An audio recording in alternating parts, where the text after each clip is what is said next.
I'm Nick Snow, watching Government for Oil and Gas Journal in Washington, D.C. The U.S. Bureau of Land Management didn't have to wait long for comments about its proposed hydraulic fracturing regulations. Oil and gas groups and environmental organizations quickly found problems with the May 4th proposal. Industry groups pointed out that many states already have effective regulations.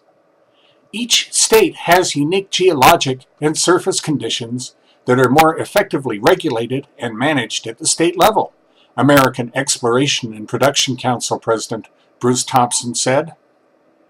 This proposed rule is a solution looking for a problem, and is another effort to federalize the regulation of the production of our nation's energy resources, he continued.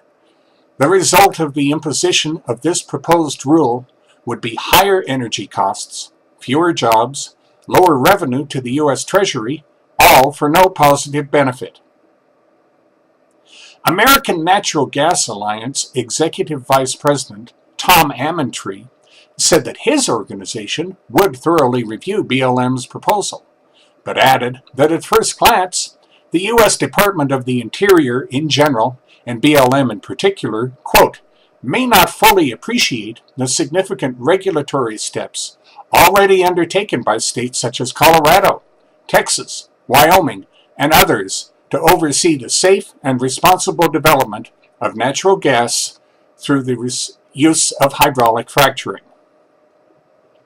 In recognizing fracfocus.org, BLM acknowledged that states, through the Interstate Oil and Gas Compact Commission, have established an effective system for disclosing frac fluid components, according to Ammontree. That acknowledgement apparently displeased other organizations, however.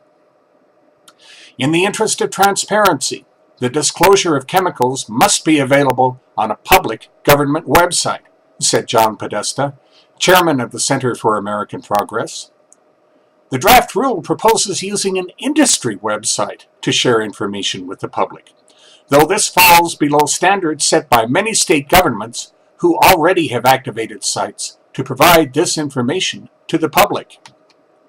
As with the toxic release inventory, this responsibility to protect all citizens who may be affected falls on the government, and it should not rely on industry to do so on its own, he maintained. Environmental groups also objected to BLM's decision to let producers disclose frac fluid ingredients once the operation is complete.